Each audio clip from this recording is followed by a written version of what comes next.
As you might be able to tell, there are rats. This is the third time I'm intending to record this video, and so a lot is very different. Somebody, not saying who, forgot to turn their microphone on the first time, and maybe the second time too. We don't play the blame game. So in the spirit of transparency, I'm just going to redo it, and instead of you getting to ride along for the process of me sketching these guys out, I figured I will just talk about my thought process and also the bits of Ratquest that I'll be releasing alongside this video, and talk about what the game is actually like. So let's begin by beginning. The game is designed to be very straightforward. It's very simple. There are 4 rattributes, which I may have described in my previous video. Big body, swift foot, nose cunning, and weird. These 4 rattributes, or stats, or rat stats, whatever you may wish to call them, are both the resolution mechanic for any action a rat attempts to take in the game, and also a measure of a rat's health, you might say. Whenever a rat gets injured, the dice that they have attached to one of the stats decrease. So,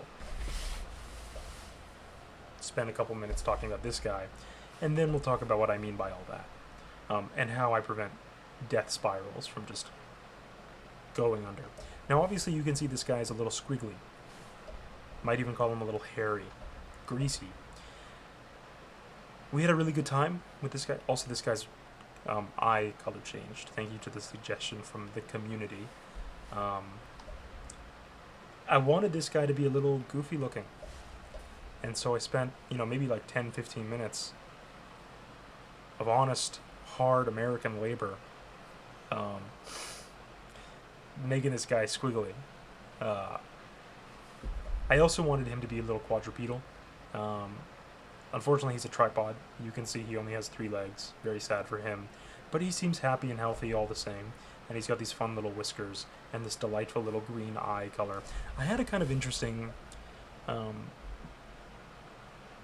debate within myself, because, look, his fur is gray, this guy is brown, this guy from last time, no spoilers, you can't even see him, is also gray.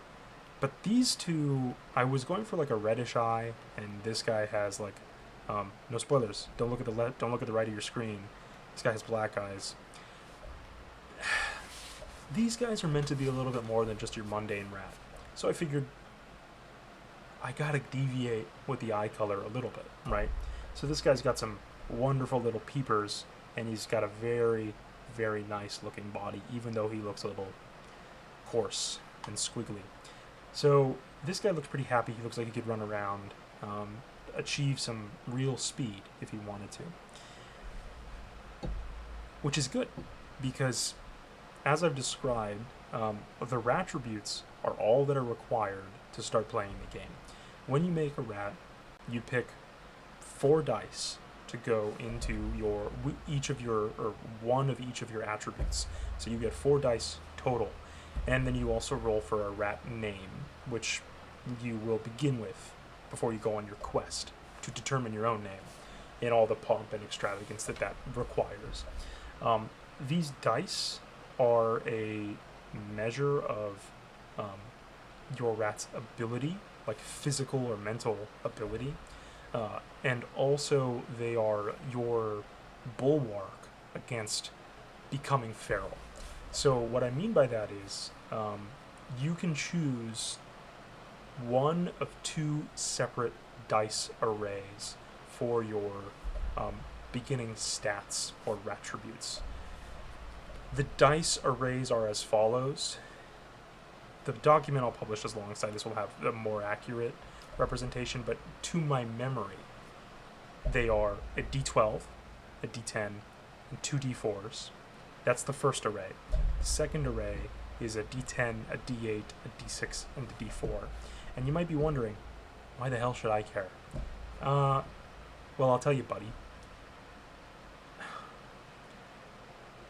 The better or the larger your dice are, the more likely you are to be successful in accomplishing any rat task. Each of those dice will be assigned to a particular stat. So, for example, you might be playing a very large rat who's very good at smelling things. So you'd have like a d12 in big body, a d10 in nose cunning, but you're not very weird and you're not very fast. So you have a d4 in both of those two other stats. What that means is whenever you encounter a task that requires lifting, pushing, attacking, being ferocious, anything that allows you to throw your weight around, you'll roll that d12 and you're more likely to succeed. As your rat gets injured, let's call that initial rat Smelly Guy, right? Let's actually move over to Smelly Guy. Here's Smelly Guy. This is Smelly Guy. He's big and he smells good. So we'll actually let's give him a little title. If I can, hello, placeholder text, Smelly Guy. Okay, here's Smelly Guy. Let's get him a little bit more centered. Smelly Guy encounters a different rat, and this rat is not so smelly, but he is pretty big, and he has a spear. Smelly Guy thinks he can overpower this other rat, but unfortunately the other rat is a little faster than him and attacks him first. Using his spear, he's going to deal 2 injuries to Smelly Guy. What that means is Smelly Guy is going to have to decrease the size of his dice in his array. And now what you're obviously all thinking is, oh my god, Smelly Guy is dead. He's going to die. Because the more you get injured, the worse you get at everything, and the more likely you are to fail. That might be true. After all, these are just simple rats. But before you get too, pitchfork and torchy and decide to come burn me alive for my adversarial game design, let me caution you. There are a few different ways in which that death spiral is prevented. Smelly Guy has a lot of agency over what parts of his body are injured. So he has that array, d12, d10, d4, d4, and he takes 2 injuries from his encounter with the enemy rat. He then, Mr. Smelly Guy, gets to determine, portmanteau, wombo, combo, where those 2 injuries go and which dice or stats he's decreasing. So, for example, he's like, damn, I can't be less smelly, and I have this huge mass, I can afford to lose some efficiency with it. He might then degrade his d12 to a d10 and his d10 to a d8. He's still big, he's still powerful, and his turn is up. So he will attack the spear rat and dispatch of him, the foe, the cur, before spear rat gets another chance to stab Smelly Guy. Hooray. That creates an interesting tension, I think, between action and strategy, where one, I think, incentivize diverse team play, because the more widespread the groups, the rats, the swarms, stats are, the more likely you are to be able to cover each other's weaknesses. For example, if Smelly Guy got blasted with some kind of magical ability that specifically targeted his ability to go fast, he would be pretty screwed. But you know, if there were a different rat in his group that were able to shore up that weakness, maybe Smelly Guy would be able to walk free. The hell am I talking about? So, preventing death spirals. Recentering myself. Smelly Guy has agency over what parts of him get injured. He also knows that with certain sizes of dice come special abilities or boons that rats have, and that threshold is a D8. So that D12 he has in his big body stat, that's a buffer zone between like just death and or success. Like numerically, he will have a decreased opportunity to or chance to accomplish the great feats that he might be used to, but he'll still have special abilities as long as he is over that D8 threshold, and that's true for all the stats.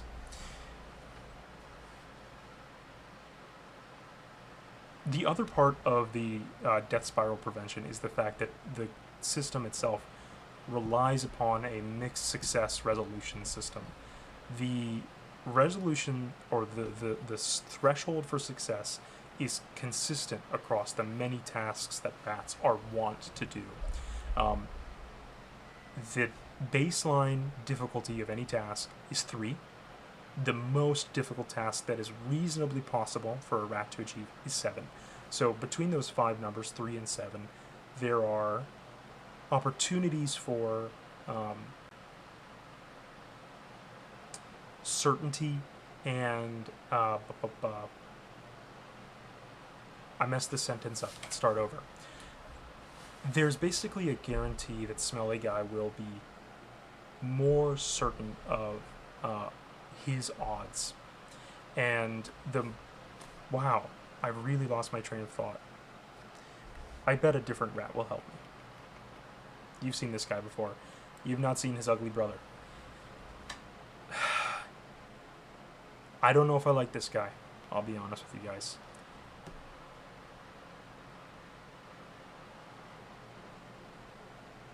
I don't know. Something about him. It's tough. But you know what? We'll call him placeholder text. Sniffy. And let me check my script, because that's important. Yes. So the 3 metrics by which we prevent a death spiral, i.e., the worse you do, the worse you continue to do. 1, players control where injuries go. 2, you always have a frame of reference for how difficult the task is going to be. You'll know how difficult the task is before you attempt it. In those 2 ways, there is a lot of agency on the player's behalf to prompt and reward creative engineering of obstacles. For example, if the whole group takes a lot of injuries from, say, a whole swarm of spear rats, and Smelly Guy and Sniffy are in a bad situation, perhaps it's the case that instead of attempting to overpower the other rats, because they've been so injured, they then turn to their less likely abilities or their less powerful abilities in weird and, nose cunning, in Sniffy's case, to outpace or flee or outsmart their enemies. And the final and I think most important prevention for a death spiral is that if you attempt to do something, you are almost guaranteed to have at least a mixed success. The difficulties range from 3 to 7. You will know what the difficulty of a task is before you attempt to do it. And if you roll below the DC, so long as you don't roll more than 3 below, you will achieve the thing you set out to do. There will just be a complication. What that means is, on a D4, you have a 75% chance to achieve, or no, you have a 100% chance to achieve a task of 3 or of difficulty 3, right? So even before you get, like, even as you get to the lowest kind of threshold of ability, you know that you will be capable of doing things. Unfortunately, if all of your rat attributes go the way of the dodo, your rat turns feral and goes bye-bye. I'm sorry. That's the stake, or the big uh-oh moment. But those 3 metrics, I think, are the key to, one, a very simple, easy to pick up game. Don't know why I did 2 there. And are also a way to very physically and in a tactile way represent health and ability all in one way. You only need 4 dice. And if you're choosing one of the arrays, you only really need 3, a d4, a d10, and a d12, to start, anyway. Now, do I know if that's a good idea? No. This is the second devlog, and I've written a single page of rules. This game existed on flashcards. I have first edition artwork that I hand drew right here. These are for sale for $100,000 a pop. I have several of them. So, if you'd like one, let me know. That was silly. Silly aside. But that's, in a roundabout way, how the game works, right? It's very straightforward, very simple. You see a task, you know how difficult the task is, you look at your abilities and your respective, like, attributes, and you determine if you want to attempt it or if you maybe want to think outside the box. This is a game of rulings. It is very much, I am a big rat. What is, or I am a particularly, I got a big nose. I'm a rat with a big, big nose. Man, I hope Sniffy gets some love, because this guy, I did not do this guy right. He's got cute little hands, though. And he's got a nice tail. He looks... Enough about this guy. The game, I think, is about being rats and seeing how rats approach melodramatic but small obstacles.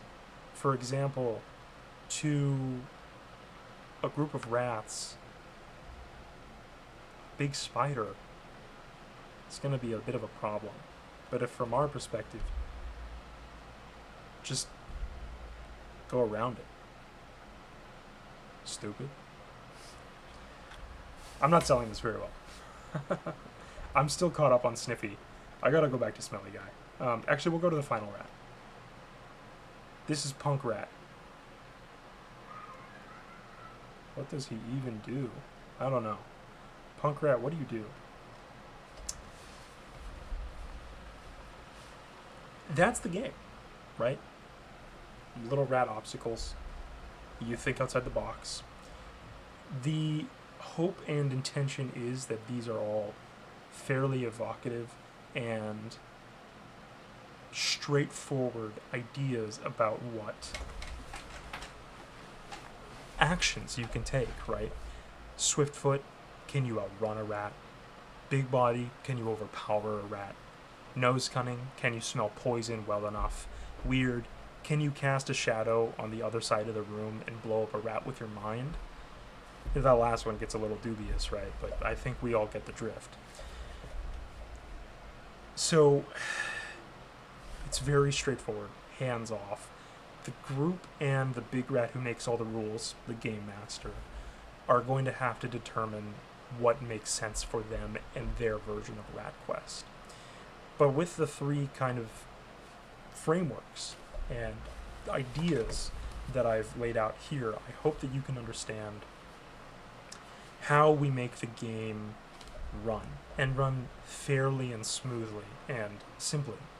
So alongside this video, I'm going to be posting the first draft of this concept. Hopefully, with the brevity forced upon me by a single page, I'll have a better opportunity to communicate my ideas about Ratquest and rat resolution to you. And the last thing I really want to talk about before we so next time we'll talk about quests, the other part of the title, which we all know at this point. So then we'll talk about kind of what rats might be expect as far as like other obstacles, what the purpose of a rat quest might be, and we'll draw some more rats, and hopefully I'll have a better luck recording it. Between now and then, this guy is not done. Punk Rat is he's so teeny tiny. Look at him. Here are my guys, and Punk Rat is down here in the corner, all alone. And I think he could be better. So if you guys have ideas as to how Punk Rat might be improved, let me hear them, because it needs to be more Punk Rat. Yeah, I think we'll have to do it here. I wish the first version of this video was the one that was getting published. Oh well. I'll see you guys next time. Bye!